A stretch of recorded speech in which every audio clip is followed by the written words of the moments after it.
Welcome to Credentially's podcast, your HR healthcare kit. Hello, how are you doing? Dr. Jonathan H. Westover, welcome. How are you? I am fantastic. Great to be with you. The pleasure is all mine. Thank you so much for taking the time to talk to us today. I'm here for the ride and I'm excited to have a nice conversation. So yeah. Fantastic. Many times over best-selling author. You're also the owner and proprietor of a very successful podcast. So you also work at the University of Utah. It seems to me from sort of reading your work and some of the articles that you publish that you're really thinking about how work has to change and how human capital management or ensuring that we get the best from the people that are available, how we can do that in a more rational and maybe compassionate way. My interest in your experience was, firstly, that it's very broad and there's not many people that I could see that you have not talked to. I wondered if you were talking to a complete neophyte, so someone that was starting in HR, capital management, that you thought had talent, promise, but maybe didn't know anything. Is there a single secret or gem that you would share with them that you would say, respect this above all else and you won't go far wrong? That's a really good question. I do find myself repeating myself a lot just in relation to the simple principle of treat your people with dignity and respect. So if you can just recognize people as people, autonomous creatures, autonomous beings that deserve your dignity and respect, I think that can shape the way we form and structure our businesses, the way we design the work that we have our people do, how we communicate and interact with them. There's so many other things that then come from that. But I found so many organizations who may have good intentions and so many leaders that may have good intentions, but then they set up policies, practices, procedures that undermine those intentions, undermine perhaps their aspirations towards being human-centered. And they just forget the simple principle of just like, don't be a dick, like treat people with dignity and respect. Don't be a jerk. Honestly, if you can do that as a leader, like just be with your people, see your people, serve your people, help them to develop themselves and to fulfill their capacity, treat them always with dignity and respect, even when you're having an argument, even when they're not performing at peak levels, you will develop trust. You will have the opportunity to build a meaningful relationship with them so that you can have greater levels of productivity that will impact positively the bottom line. So it certainly feeds the business case for human capital management and people leadership within organizations, but it fulfills the human case of like, we just need to be good to each other because we're all on this rock floating in space trying to make something meaningful of it. And we all have challenges. We all have difficulties in our lives. No one's immune. So let's just treat each other well. And it's like at least half the battle. Yeah. One of the things I've learned from doing these interviews, often with sort of seasoned professionals like yourself that spend a lot of time either mentoring or coaching people that are sort of coming to this human capital management for the first time, maybe because their organization has grown, and they've got from the position where the founders can sort of do the basic HR to now needing to kind of operationalize and professionalize that. And finding that capital management is an odd role in a company because often it doesn't have the seat at the strategic table that it needs.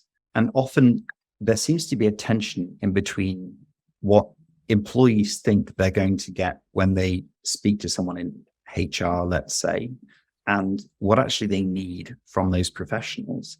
And that tension is something that I wasn't really aware of when I started this journey. And I wonder if you can kind of shed any light on that, because it's hard to serve the needs of the company and the needs of people that would otherwise be maybe not friends, they're colleagues and they're people that you have a professional duty to. But do you find those things are in tension? And how have you found managing those in your career? I think they're definitely in tension. And I think largely, though, the tension is either magnified or minimized depending on our overall framing and perspective on how we carry out our business. And as we think about the longevity and sustainability of our business. So if I'm looking, and this is partly the challenge we have, for example, in a Western culture, like in the US, we're so individualistic. We're so like immediacy oriented. And it's all about the quarterly earnings report and the stock price. So all of that pushes us towards immediate gratification. It pushes us towards like the current immediate metrics, oftentimes to the detriment and undermining long-term success, long-term sustainability. So if I'm able as a team, as a leadership team, as an executive team, a strategic team, to be taking a longer view towards sustainable growth and development of my organization and my team, I actually think that the tension almost completely goes away. Not completely. There's always tension. People are messy and there's always tension. But the longer term view that you have, the more sustainability orientation that you have, where you're not getting sucked into just these very short term kind of ways of thinking of what is this decision going to do for our quarterly earnings, but rather thinking, what's it going to do for us investing in our people? What's that going to do for us a year out, 5 years out, 10 years out? When we start to take that kind of a perspective, then rather than being flip sides of a coin and having this constant tension, they become mutually reinforcing.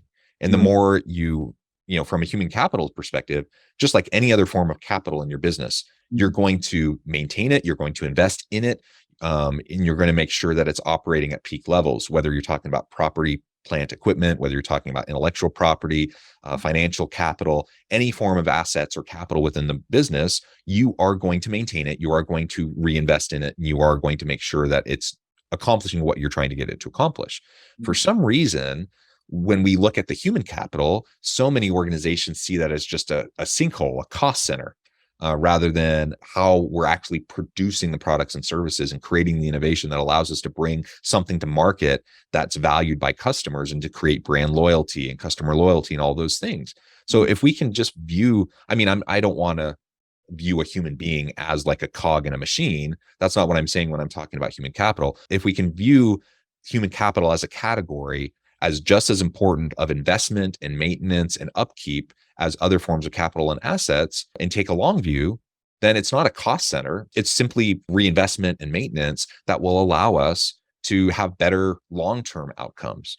So in the short term, that pay increase might hurt our bottom line. In the short term, that new benefits plan or package might hurt our bottom line, or investing into training programs or reskilling and upskilling initiatives that could hurt our bottom line in the short term. In the long term, though, if you're able to take that perspective, think about the impacts on turnover, on hiring and attracting and retaining good people, and what that will mean for the culture and for the innovation. And we know that engaged, satisfied, happy employees are, especially frontline workers, they're the ones that are going to have the biggest impact on whether customers have a good experience and whether they're going to choose to stay. So brand loyalty, customer loyalty is driven largely by employee experience. Wow. So if we don't invest in our people, then because we see it as a cost, not as a revenue generator, then we're literally chopping ourselves off at the knees and really hampering our ability to be successful in the long term. In the short run, it might look better. In the long run, we're just hurting ourselves. It's so interesting. And I think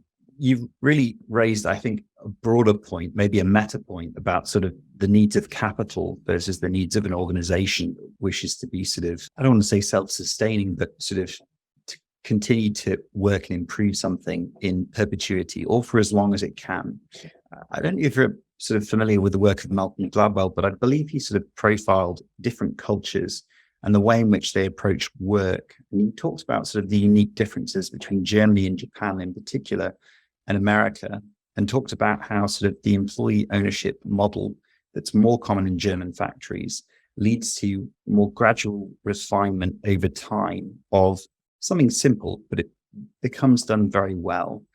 Whereas the American approach is really one about innovation. And I think America's been repaid in kind, right?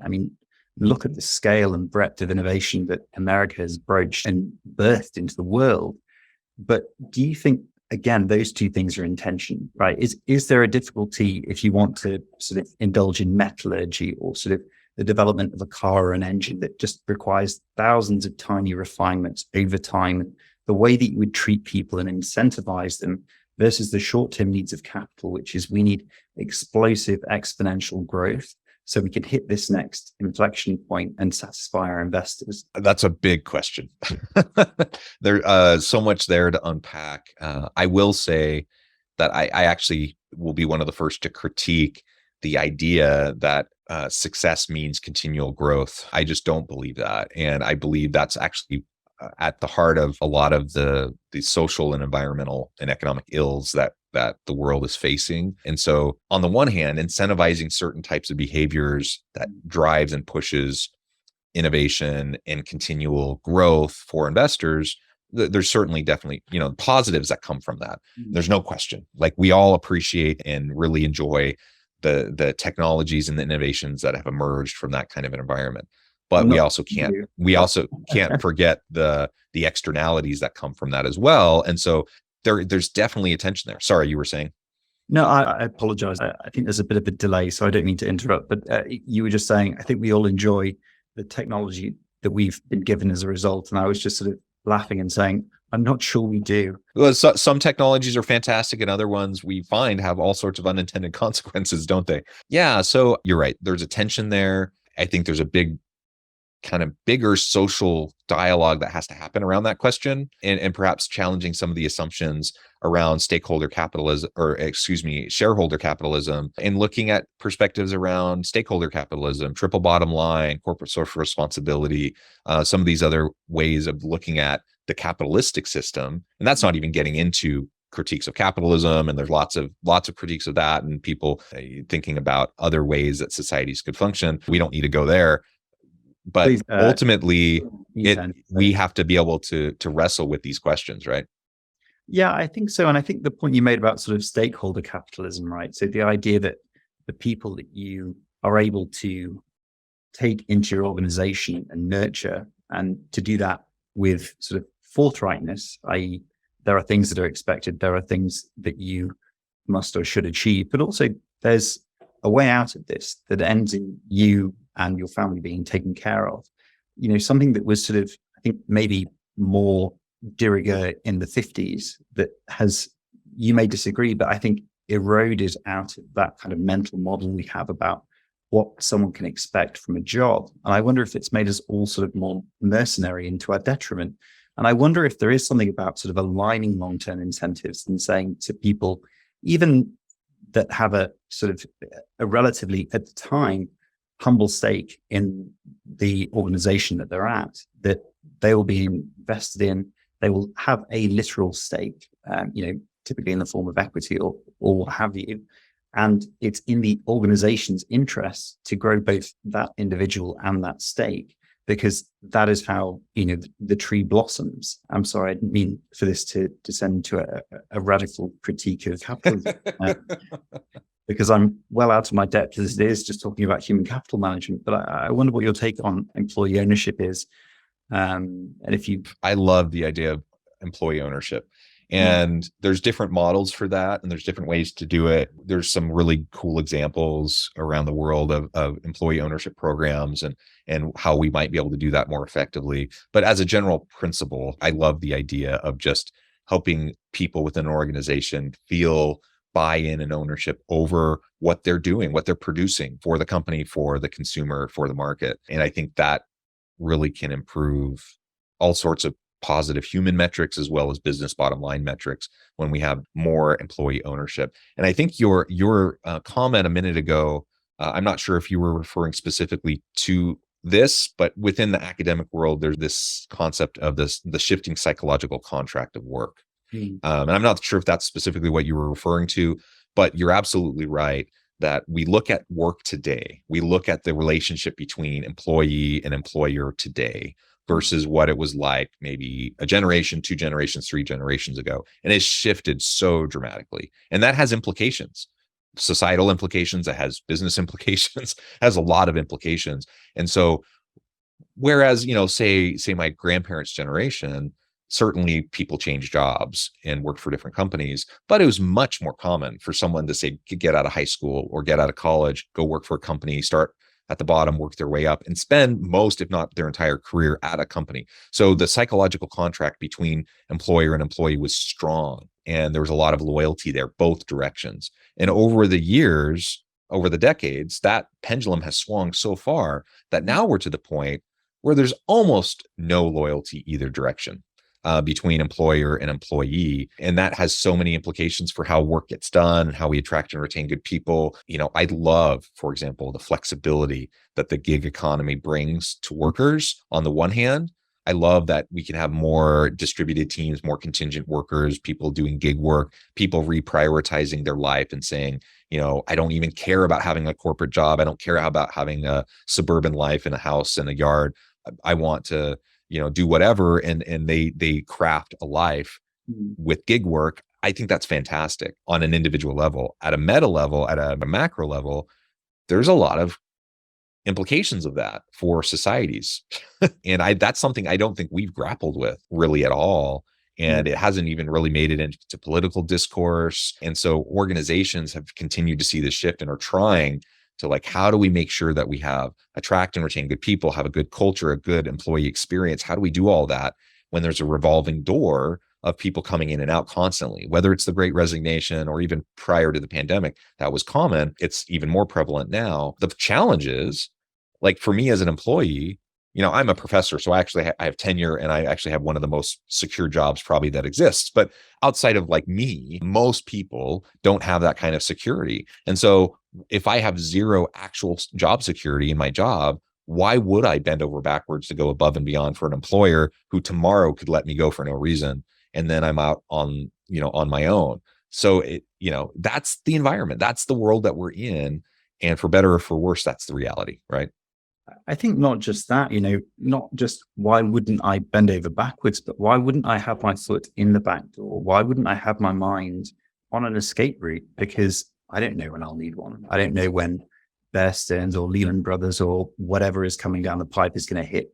Why wouldn't I sort of consider my options and what's the cost in aggregate of everybody doing that, having that 15% of their sort of mental open tabs, not on how can we make the best product, ship the best widget, how can we make the best culture, but actually how can I ensure that myself and my family survive when the black swan event, whatever it is, happens. And I think we've been sort of punch drunk with black swans in the last few years, and hopefully we'll have a relatively boring period for the next decade or two, I hope.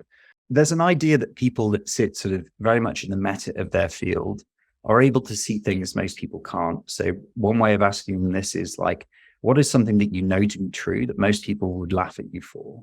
Or another way of framing the question is what are you fairly confident is going to happen in the next 12, 24 months that people are not prepared for? And I will not hold you to this prediction. So this isn't about making anyone look silly, but I'd really appreciate kind of your thoughts. Yeah, wow. So something that maybe most people wouldn't suspect or see coming that I think we're likely to see in the next year or two, or maybe counterintuitive kind of thought or wisdom around the world of work. That's a really interesting question. And there are just so many pundits out there talking about all sorts of things. So I'm trying to think of something that would be distinctly unique. I do think, to be able to acknowledge that we don't have a crystal ball and we don't know what the future is going to bring, while also acknowledging and recognizing that disruption and constant change around us is happening at an accelerated pace. On the one hand, it's no, we can't predict the future. We don't have any idea what's going to come. And on the other hand, though, we've seen some very clear trends that are pointing to certain things happening. How they're going to happen, the timing they're going to happen, that's the big question mark. And will there be some new huge disruption that nobody is anticipating that's going to further shift things? So for example, COVID, people knew that a possibility of a pandemic existed, but nobody thought that was happening right then. And nobody thought that the wide sweeping repercussions of COVID over the last couple of years would have the impact that it had, right? So those sorts of disruptions happen. There's no way to really be prepared. I think, my probably not so bold prediction is just that disruption is going to continue to accelerate. And the successful organizations of the future have to be able to manage disruption, and they have to be able to lean into it, and they're going to have to be able to adapt more quickly. And if they can't, not only are they going to really struggle, strategically to be able to continue to add value to the market and stay relevant in the market, they're going to have a really hard time attracting and retaining their good people. It's just going to be an intensified battle for talent. Already I've been talking for years and years about skills gaps in the workforce and the need for reskilling and upskilling, generational divides, and like some of these types of meta trends that have been happening for a long time. And it's just getting worse and worse. It's getting more and more challenging. And so what are organizations going to do? We have to double down and reinvest in our reskilling and upskilling efforts within organizations, because there's just not the talent pool out there with the existing skill sets to be able to do what you need them to do. And if you hire someone, like if you know exactly what you need and you're lucky enough to find someone who has the skills, the competencies and capabilities to do that thing right now for you today, what are the chances that that same person is going to have the skills needed for what you need from them a year from now? Right? Like we can't expect that. And so we constantly have to be reinvesting in our people if we hope to be able to stay relevant and play the game. Otherwise, we're just going to be sidelined. Jonathan, I have to say I'm disappointed. I hoped you were going to say that the next few years are going to be plain sailing and there's no change to it. I wish. I don't think so. And I'm not sure we're going to get back to plain sailing. Humans are quite resourceful when their back's against the wall, we've seen. But yes, unfortunately, I think share your view of how things are likely to be managed. Again, I think you've described something that's fundamentally in tension, right? Which is we need people now. We need them to do a certain thing. And we know that thing may change. And that means either we need to change that human or change what that human is capable of. And how can someone have a forthright conversation with an employee and bring them along for that journey, but whilst also being candid about the fact that we live in times of great uncertainty? And is there a way that that can be done? Or do you think fundamentally part of what we must do as an employer is say, for now, this is a role and a safe haven for you, and we will do our best to take care of you, but we cannot predict the future? Yeah, I think that's right. I think you have to be very open about that and have those conversations. You have to demonstrate to your people that you value them. And so you will invest in them to help them get to where they need to be for future shifts in their roles and the way the work is designed that they need to do. And I think most employees are happy with that. Like employees want to learn and grow. Most people want to be able to develop themselves over time. And the challenge though is so often an employee will find themselves in an organization and they feel like it's a bait and switch, and they're hired for one thing. And now all of a sudden they're being asked to do something else. They have no training. They have no investment into them to help them to be able to do that thing. And now they feel like they're being set up to fail. Right. And so that's what you need to avoid, but demonstrate to your people that you care, that you're willing to invest in them. They'll be more loyal because of that, even if you dramatically change the job that they're doing over time, because they know that you're investing in. And so many organizations fail with that investment. I appreciate we're coming up to time. I happily would talk to you all evening. So until you help me, I'm going to keep asking you questions because I'm learning a great deal. But please, if you have to go, just let me know. I do need to go in just a minute so we can wrap up. But like you said, this has been a fun conversation and I would love to continue at any time. Thank you so much. So the final question I had, and honestly, this is a selfish one. So organizations like ours that are startups that maybe don't have the resources to compete with the biggest people in the tech industry in terms of salary, often are told to sort of compete by giving people those things that I believe it was Daniel Pink talked about in Drive. So, autonomy, the ability to create, freedom. How do smaller companies really punch above their weight in terms of getting amazing people to work for them when they have an offer that could be, much higher in terms of pure compensation on the table? Yeah, that's interesting. I mean, people do want to be paid fairly. They want to, equitable pay and what they feel like they're worth. But there's also lots of studies that talk about, what is ultimately the driving force behind most people's motivation and engagement. And money simply isn't it. Like like Daniel Pink talks about, pay people enough to take money off the table so then you can focus on doing really cool things. Yeah. And I think that's what organizations need to try to do. If the reality is you can't pay a market premium for great labor, then make your organization an employer of choice through the employee experience. Make sure that employees know when they come to you, maybe they're not getting that 20% market premium on salary that they might get at some other company, but they know that they're going to have an opportunity to grow in their career at your company. They're going to be able to work on really awesome, cool projects that are going to stretch them, that are going to push them and help them create the next cool thing. People love that. And there's so many things you can do to enhance the employee experience and increase motivation and engagement that don't cost anything or are very inexpensive. And so pay is what we always default to. And you do have to pay people fairly and equitably. But beyond that, let's get creative about the overall culture and environment that we're trying to create for our people.